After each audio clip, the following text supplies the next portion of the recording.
So ಈ ಕೇಸ್ನಲ್ಲಿ in time the major surgery ಮುಗಿದಾಗಿದ್ದರಿಂದ 2025ನಲ್ಲಿ SSLC ಎಕ್ಸಾಮಿನೇಷನ್ಸ್ ನಡೀತಾ ಇತ್ತು.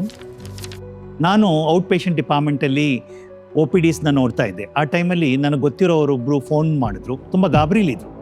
ಡಾಕ್ಟರ್, ನನ್ನ ಮಗಳು 2nd ಫ್ಲೋರಿಂದ ಬಿದ್ದುಬಿಟ್ಟಿದ್ದಾಳೆ ಅಂತ ಹೇಳ್ಬಿಟ್ಟು ಜೋರಾಗಿ ಹತ್ಕೊಂಡು ಫೋನ್ ಮಾಡಿದ್ರು. ಸೊ ಇಮಿಡಿಯೇಟಾಗಿ ನಾನು ಎಮರ್ಜೆನ್ಸಿ ಡಾಕ್ಟರ್ಸ್ನ ಆ್ಯಂಬುಲೆನ್ಸ್ ಸಮೇತ ಅಲ್ಲಿಗೆ ಕಳಿಸಿ ಪೇಷಂಟ್ನ ಇಮಿಡಿಯೇಟಾಗಿ ಹಾಸ್ಪಿಟ್ಲಿಗೆ ಶಿಫ್ಟ್ ಮಾಡಿಕೊಂಡಾಗ ನಾವು ಅವ್ರನ್ನ ಎಕ್ಸಾಮಿನೇಷನ್ ಮಾಡಿದಾಗ ಗೊತ್ತಾಯಿತು she had a very bad spinal injury.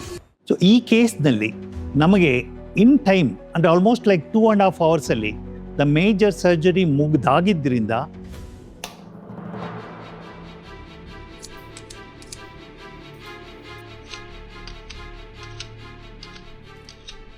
ಆ ಪೇಷಂಟಿಗೆ ಕಂಪ್ಲೀಟ್ ರಿಕವರಿ ಸಾಧ್ಯ ಆಯಿತು. ಈಗ ಅವಳು ಎಲ್ಲ ಮಕ್ಕಳಂತೆ ಎಲ್ಲ ಸ್ಪೋರ್ಟ್ಸ್ ಆ್ಯಕ್ಟಿವಿಟೀಸ್ನಲ್ಲಿ ಭಾಗವಹಿಸ್ತಾ ಇದ್ದಾಳೆ ಮತ್ತು ಓದಿನಲ್ಲಿ ಕೂಡ ತುಂಬ ಚೆನ್ನಾಗಿದ್ದಾಳೆ. ಯಾವುದೇ ಥರದಾದಂಥ disability ಉಳ್ಕೊಂಡಿಲ್ಲ.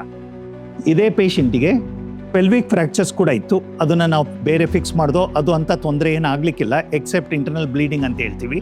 That was all taken care. But this was important. ಏನಕ್ಕೆ ನಾನು ಈ ಕೇಸ್ನ ನಾನು ವಿಶೇಷವಾಗಿ ಹೇಳ್ತಾ ಇದ್ದೀನಿ ಅಂತ ಹೇಳಿದರೆ, ಇನ್ ಟೈಮ್ ಟ್ರೀಟ್ಮೆಂಟ್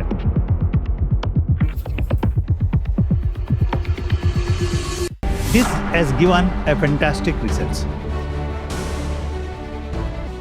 ಎಲ್ಲ ಚೆನ್ನಾಗಾಗಿದೆ, nothing to be worried, patient is fine. Shift ಮಾಡ್ತಾರೆ ಈಗ ಅವ್ರಿಗೆ.